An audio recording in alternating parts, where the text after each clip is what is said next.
Hey everybody, it's John again from Gasper's Automotive Restoration, and today we've got this 58 Edsel. If you don't know what an Edsel is, it's a Ford car that was made from 1958 through 1960, 3 model years, and it was to honor Edsel Ford and his contributions to Ford Motor Company. It was a very unique car. It had this oval grille right here. This is what an Edsel's known for. And arguably, it's probably why the car never did well. They had an oval grille here that a lot of people didn't like, and they made them for 2 years like this. Then they changed it for 1960. It made it look way better. It was a really nice looking car, and by that time, the damage was done. So this Edsel is a 1958. It's in for an engine rebuild and brakes. So let's check this car out and do a little walk around.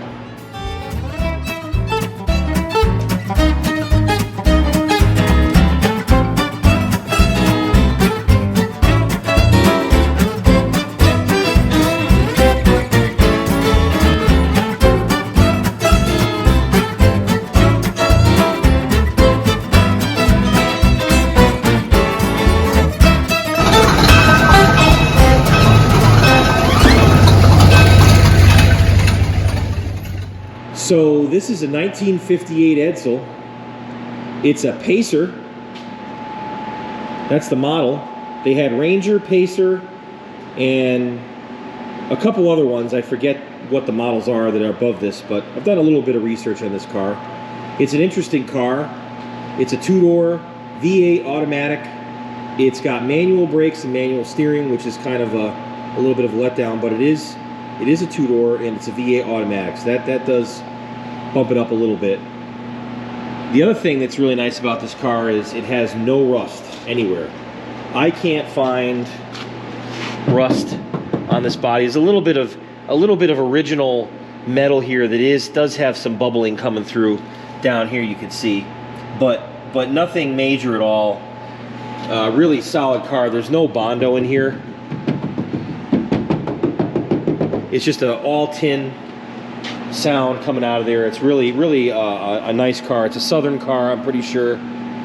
And here's the back end. Let me close this down so you can see. Oh, that's gonna need some oil. Oh. So that's what the back of the car looks like. It's actually a pretty neat design in the back. It's pretty nice looking. Just that front grille, I don't know, it's just not my taste, but it's got all the original parts, nothing's been changed. This car was painted, and we know that because we did the research with the VIN number. This model car was not available with this color for an Edsel. This color was only available in an upper level car above Pacer, so we know that this car was repainted. I could tell it was repainted by looking at the trunk here. Let's just show you the spots. You can see how there's overspray up in here on the wires and things like that, and just stuff that you wouldn't find at the factory. So somebody did do a pretty good job of masking this car and repainting it. I think it was done in the early 70s, late 60s maybe.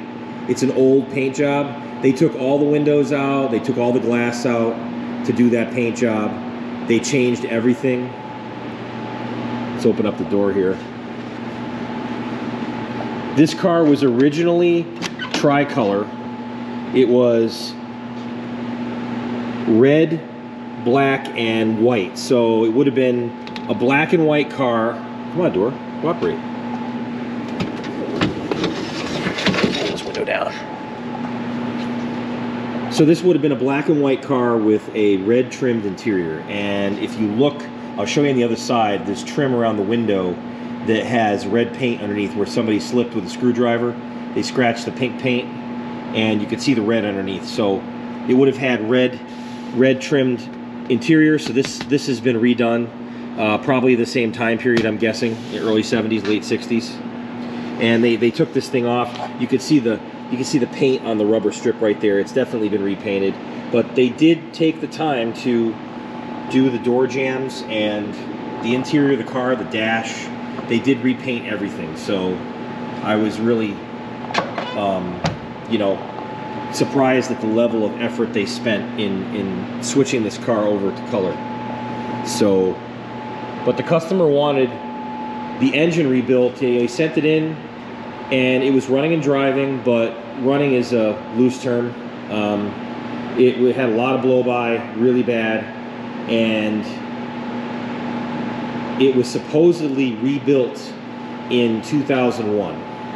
And whoever rebuilt the engine used new pistons and new bearings, but didn't do any machining at all to the engine. They didn't machine the cylinder heads, they didn't machine the cylinder bores, nothing. They just put new parts in and ran it, and you can't do that with an engine.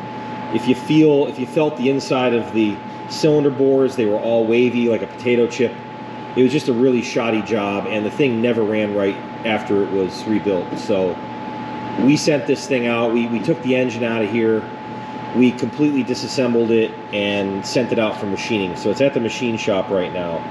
But overall, this car is no rust. The engine needed to be rebuilt, but this transmission was rebuilt in the early 2000s. That was done by a separate entity. As you can see, it's got push button automatic, which is one cool thing about the Edsel. There's the electric solenoid control. We'll show you the controls for that in a little bit when we get inside the car. But we had to pull the radiator. The radiator is in good shape. Everything on this car is pretty good. The electrical's in nice shape. Everything seems to work. The lights, we've got to go through and check some stuff, but overall, it's a nice car. Let's go look at the interior. Try this driver's door over here, see if we got a little more room. So,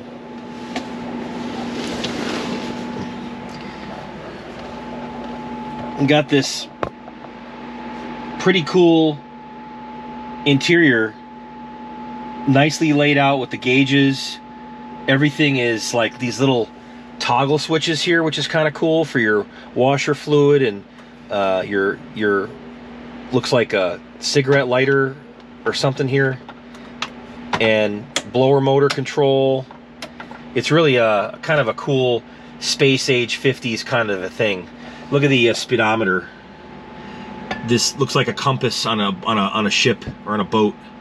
It just kind of rolls around in a circle. That's really cool. And here's the push button automatic right here in the center of the steering wheel. This is really interesting. I've never seen this on any other car. Dodge had push button automatic, but it was always over here on the dash, someplace over here. But on the Ford, they put it in the steering column, which is pretty crazy, but it works. Park, reverse, neutral, drive, low. I think this is a 2-speed automatic. I don't know anything about late 50s Ford automatic transmissions. Total honesty, never worked on one, never even driven one until this one. But this one works. And I'm looking forward to checking it out when we get that engine rebuilt. Here's the glove box. Don't lock car. So that's an important note someone's left there for, it's been there a while. So we're not going to lock the car. What we got in here? Got a, I don't know what this is. It's a window, looks like a wiper motor gear or something here. I don't know what that is. Maybe it's part of that steering shifter thing. Here's paperwork, pen. That's about it. It's empty. It's clean. Got the radio. Got an AM radio here. Someone's put some Sun Pro gauges on here, so that's kind of nice. We've got stuff that works. We can tell what's going on. The original gauges here, it'd be really cool if these were working because they're really neat looking gauges. They just need to be sent out and rebuilt. And we can get rid of this Sun Pro thing down here, but we'll have to talk to the customer about that. Do that down the road. The interior in this car is in nice shape. It's not original. Maybe the headliner is. I'm not sure. Maybe that was changed. It did have a white interior. I think it was labeled that way in the VIN number code, but if it was, then this might be the original headliner. It's in really nice shape if it is. I don't see any tears or any rips in this thing anywhere. So also the sun visors are in nice shape. Again, some of this stuff might have been redone, I don't know, but overall it's a really nice car. It's got this ugly carpet in it though. It's like the yellow, looks like it's out of my grandmother's house or something. I don't know, it's just kind of, it's dirty and ugly, and it smells a little bit. Got a service book over here, Edsel service book, so we're going to be utilizing this when we're putting the motor back together. The motor in an Edsel is an FE motor. They used FE motors if you're a Ford guy. FE stands for Ford Edsel, and they were really good engines. Oh man, getting stuck in here. Hard to get out. FE motors are really good engines. They ran FE motors at Ford for, gosh, 25, 30 years or more, maybe 40 years. Some crazy amount of time. They kept modifying them and you know, made them fuel injection, I think, at one point, and improved them. But really good engine. This one was very easy to work on and take apart, and we've got some parts for it here in the back of the trunk. Here's the exhaust manifolds for it. 58 was the first year for the FE motor, and Edsel probably had it because it was to honor, you know, I think they came out with that motor to honor him, and it was they named it after him, and it was Ford's replacement for the Y block.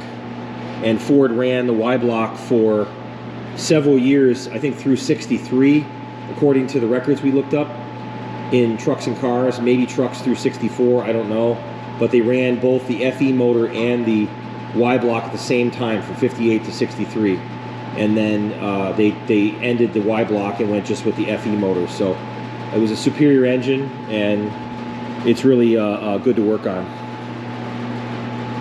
All right, let's raise this thing up in the air and check out underneath. We'll show you what we did underneath.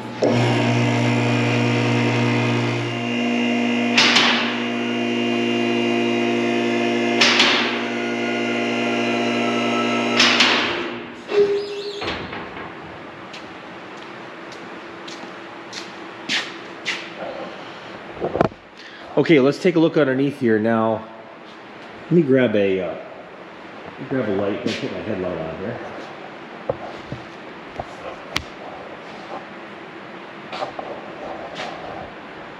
I don't know if I've ever shown anybody in a video this light that I have here. I bought this. This is Night Buddy. I bought this off Instagram, and I'm not being paid by Night Buddy to say anything, but I just like this light. It's really easy to use, and it works great. It lasts quite a while for constant use, and if you need a light for working on a vehicle, you're going to want one of these things.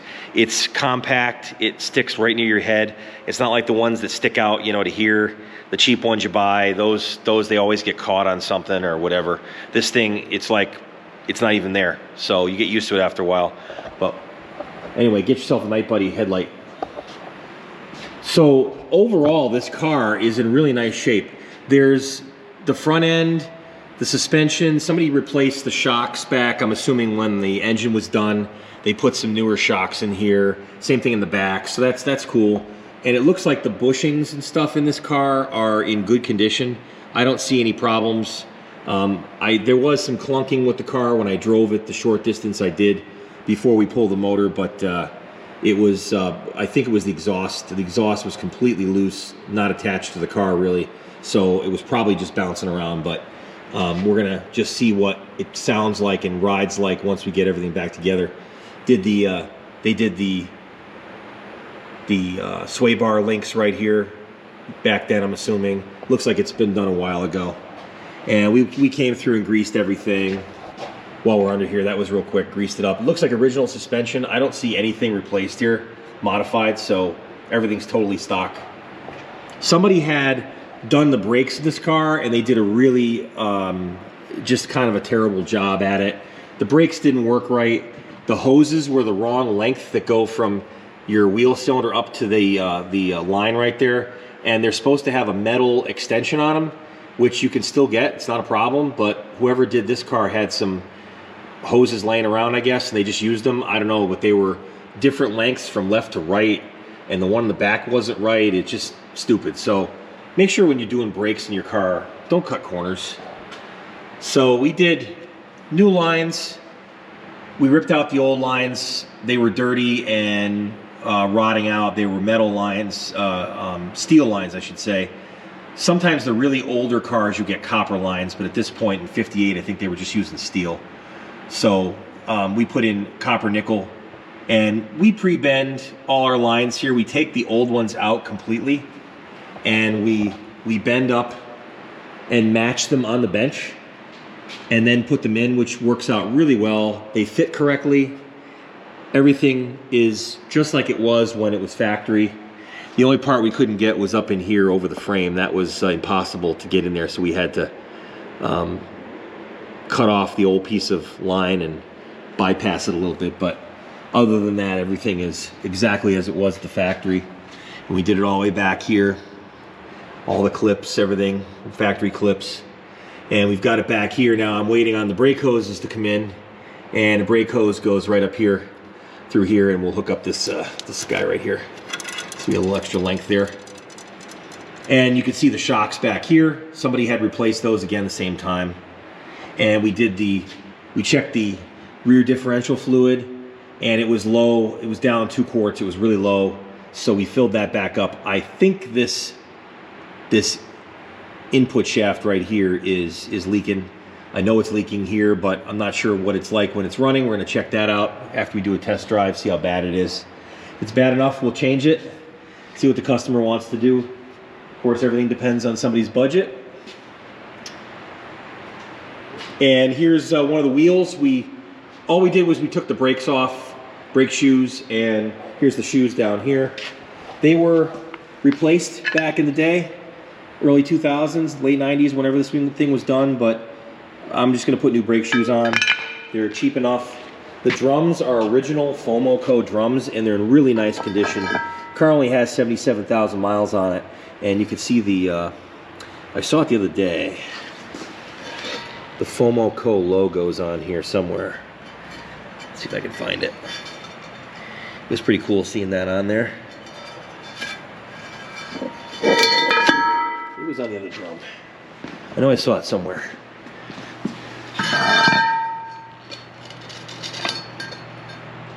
Oh, there it is, right there. You can see the Fomoco logo right there. It's pretty cool. So these drums are original. They're in great shape. I've got to measure them, but I'm pretty sure they are stock and unturned. If they've been turned, it's only been once, and I'm going to make sure they're within spec, and we'll probably be able to turn them again. The older brake drums, a lot of times, have more meat on them than the newer ones. You buy the aftermarket overseas ones, they're junky ones made over there, and they're going to last you a little while, and you can't turn them, and you're going to have to go buy another one. So we try to use the original parts here if we can, if they're safe. Here's the other side over here. We took all the brakes off, cleaned the backing plates. It's all ready to go back together. I came in and hung up the exhaust. This bracket here was busted. I welded on a washer and welded that up and put that back on there. That's not going to move now. And we also put a new bolt in up here. This wasn't even bolted on here, the exhaust. So I don't understand how the exhaust didn't fall off the car, but I guess it was just sitting on the axle or something. And the cross member here had a bolt missing on this side and a bolt missing on this side. So somebody decided that it only needed 4 bolts instead of 6. That holds the transmission, so that's pretty stupid, but we fixed that. And you can see the transmission is painted. It works great, it shifts properly. I think the transmission was rebuilt at the same time the engine was rebuilt, and it probably was done by a separate company, because most of the time automatics are done by a specialist shop. That's all they do is transmissions. So hopefully that's the case, and the people that did the engine are not connected to them. let's see, what else do we find? The exhaust manifold bolts on the engine had, the bottom ones were all loose on each manifold, so 4 of the 8 bolts on each side were loose, hand tight, so I'm surprised it didn't leak that much on the exhaust. And we found a couple other bolts missing. Oh yeah, the one of the bolts holding the transmission onto the engine wasn't there, so you don't need that. You know, don't worry about that. It's just a suggestion to have all the bolts holding your transmission onto your engine. So yeah, we're gonna replace that. So why somebody didn't put a bolt in there, I have no idea. Okay everybody, so we're back here with the Edsel and we've got some updates. Bought some new stuff here. Santa Claus was here, came late. We've got an Edelbrock air cleaner. We've got a 1406 electric choke carburetor. All the accoutrements to go with it. We've got a Performer intake manifold here. All the gaskets, ARP fittings. We're ready to rock and roll with this FE motor here. And we've also got some brake parts here. We're going to be doing brakes today on this Edsel. Oh, and the radiator hoses, we got some of these for later once the engine comes back. So we're going to be doing brakes. And we got some new sneakers on here. Here's the 4 wheels from the car, 14-inch tires. These are the hand-cooked tires. And they came out nice on here. They're going to perform real well. And, you know, a lot better value than the bias ply tires. We could have gotten bias plies, but they're going to ride like a bias ply, and they would look nice, but that's about it. We could have spent a lot of money on the bias ply look-alike that is a radial, but we didn't need to spend the money on that because the car didn't have those on it when it came in here. So we're going to put on the radials. And right now we've got to do the brakes. We're going to do some drum brakes here and show you guys what's going on with that.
Hey everybody, back with the 58 Edsel here. I just removed this master cylinder and I could see why they had washers holding it on, flat washers with 2 of the bolts. As you can see, the bolt circles aren't the same. So, looks the same, everything else is the same but the mounting. So this master cylinder was the wrong one to begin with, and they had bolts holding the original bolts here with a flat washer on the top 2 bolts holding the casting, this edge on the casting. I mean, why do people do stuff like this? This is brakes on somebody's car and they put the top 2 bolts. When this thing's bolted in there, you're pushing against this, that's the force of the brakes against this. If this thing were to bend and break, snap off, whatever, you got no brakes, you got nothing, you're dead. So, I don't know how people do stuff like that, but if you're working on your brakes, don't take chances, don't cut corners, fix it right. We got a brand new master cylinder here. This is the right one, the right bolt pattern, everything's good, so we're gonna put this guy in now.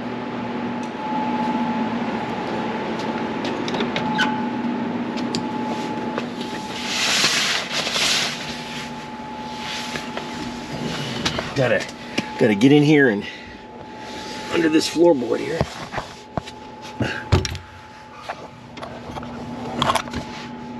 There's the rod right there. You can see the push rod right up there. And I thought there was an adjustment on it, but it looks like there is not. A lot of times that push rod up there is threaded, so you can turn it, you can adjust something in here to change this, but it's not. So it looks like I have to, there's a preload or something on the master cylinder, so I don't have to do anything in here. All right.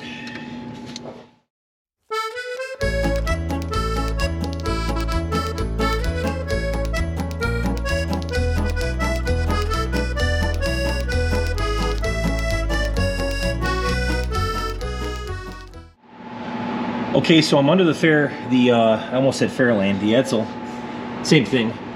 And I noticed we've got a puddle here. And this has been growing slowly over the last 3 or 4 days, week. And it looks like our input seal is no good. So that's got to get fixed. So let's fix it.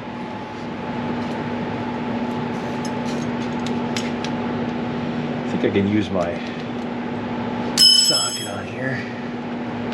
Yes, I can.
One nice thing about these old transmissions is they don't have parking brakes. So when you're working on it, it is nice to be able to turn the drive shaft without having to worry about being in park.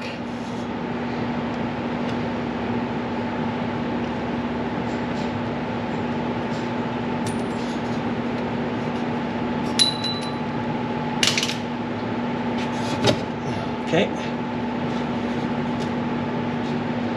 Drive shaft. I need this nut off of here. Looks like an 1.25 inches maybe.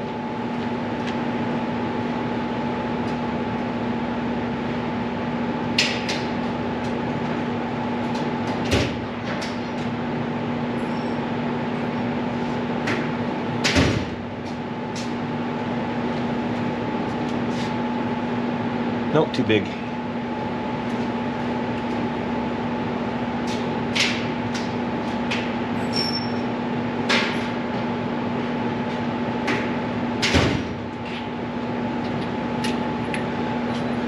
Inch and an eighth. Nope, inch and 1/16. Yep.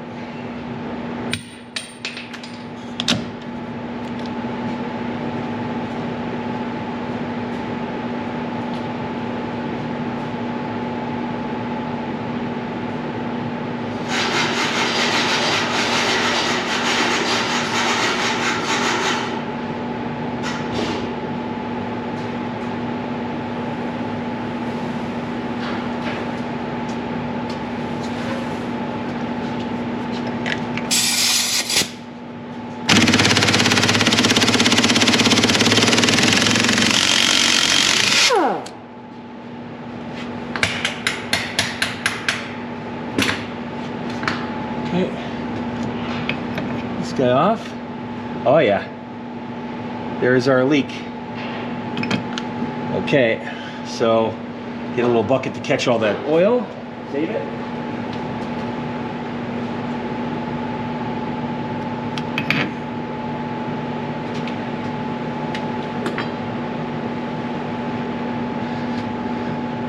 The sealing surface here is pretty good.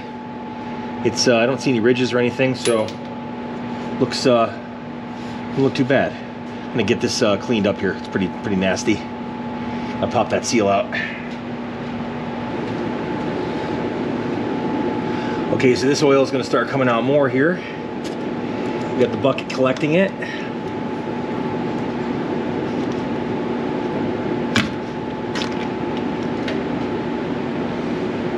There's our seal. Just gotta get a new one of those. That stays in there. All right. Just wanted to show you something cool. It's actually the FOMOCO logo on the seal. It's the original seal. It's never been replaced since 1958. So it lasted pretty long time. And it's an MLP. So Mike Lima Papa.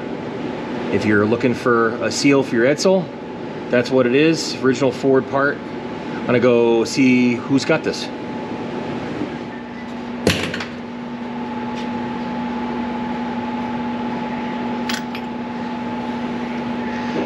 Okay, so we're back here with the Edsel, and we're doing the pinion seal here. I just put in the new pinion seal. Now I'm gonna put in the yoke, the washer, and the nut. We got everything clean in our tumblers. As everybody knows that watches this channel, we use tumblers a lot, and they're really nice. Makes our life a lot easier. It's like brand new parts. All right.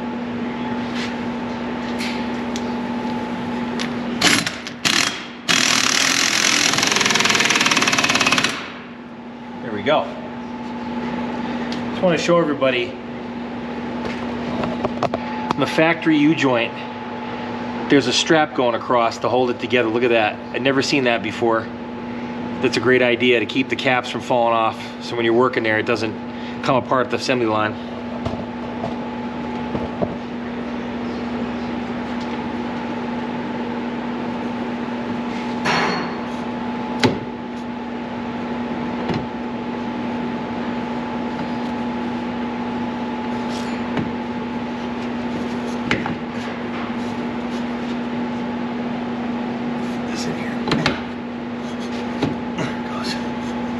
There we go. We're in.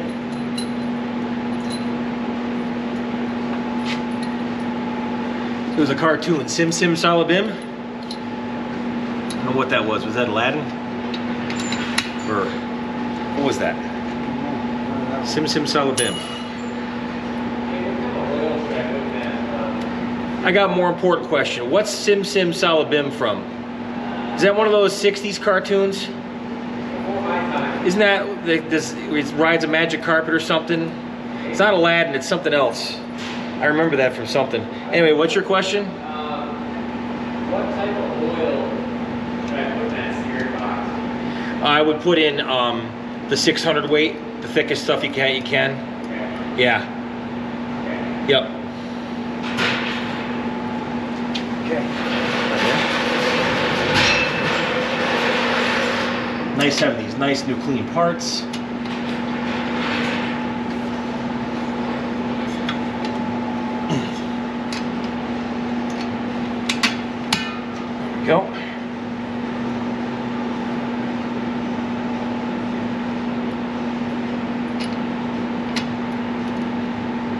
you know what Sim Sim Salabim is from, please put it down in the comments below.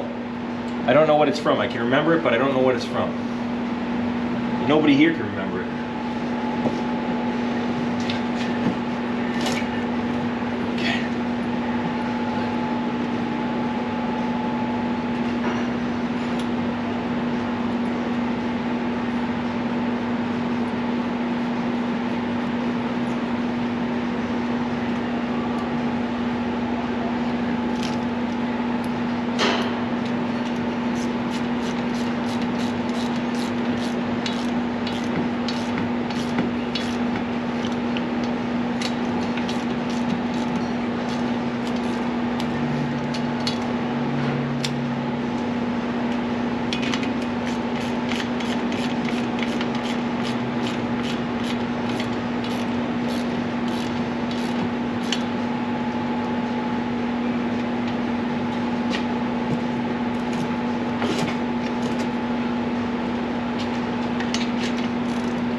Forgot one important thing, the oil. Gotta make sure we top off the oil.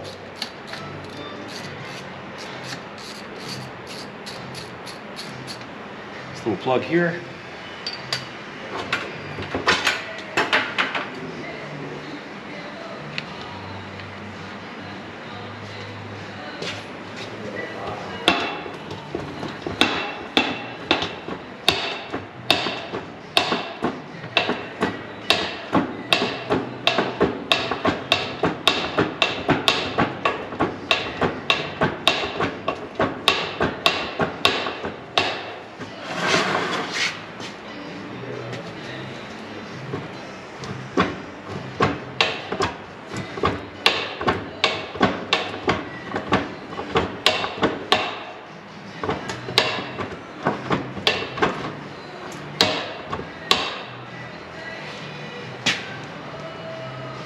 Here we go.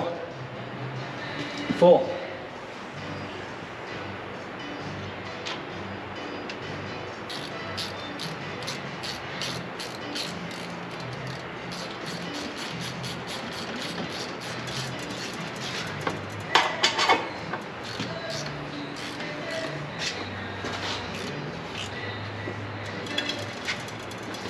There we go. All right.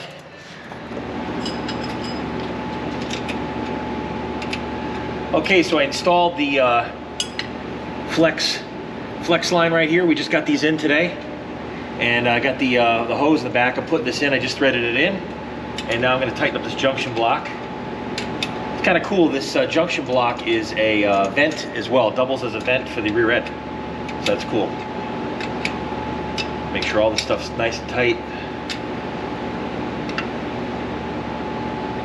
Okay. Come around over here.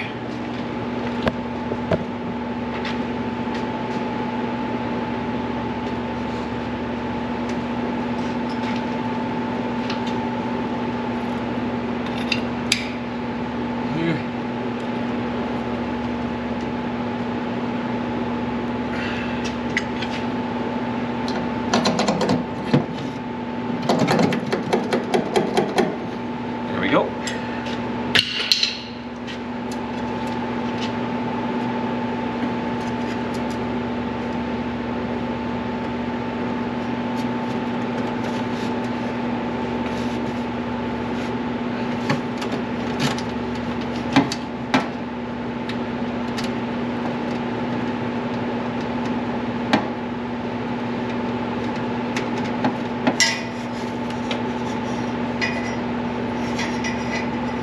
There we go.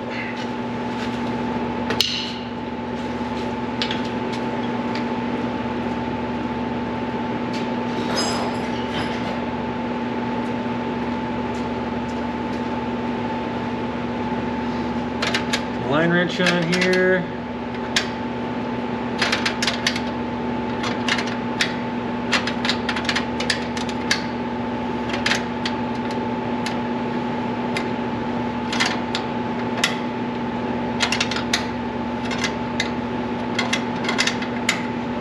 We need that wrench.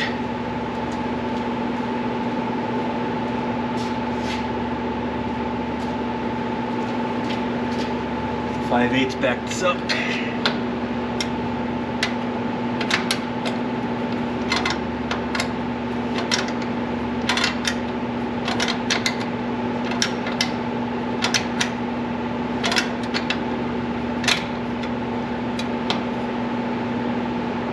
Okay. Very nice. All right. Awesome. Now the front.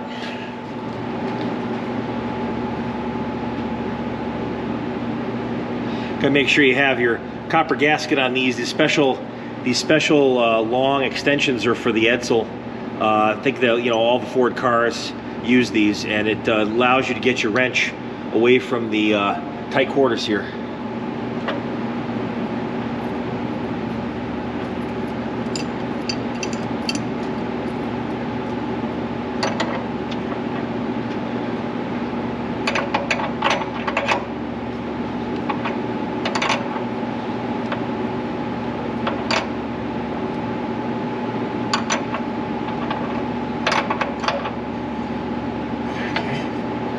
Alright, now we got the right in there.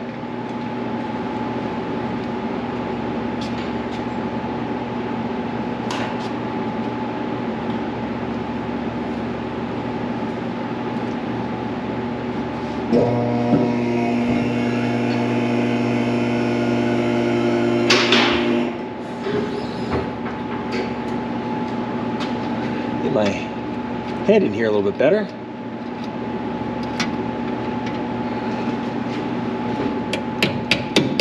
There we go. Hey, good morning. What's up? I just Oh, I got your brake lines? yeah, do a little film in here and just get the brake lines in and Sweet. yeah. Nice.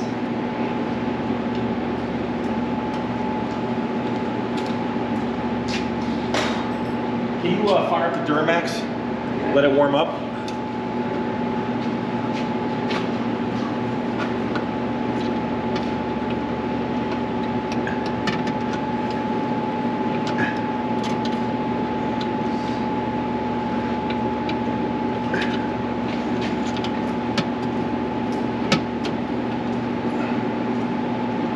All right, got that started there.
That didn't work out too good. What the heck happened there? Okay, I must have gotten that wrong.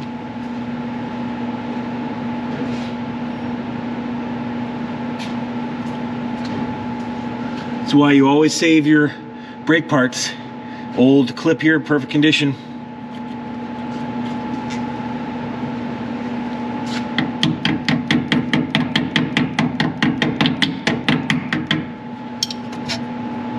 Fits on there even better.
All right, everybody, so the 58 Edsel is completed now. We're gonna end this video at this point. The engine is out at the machine shop.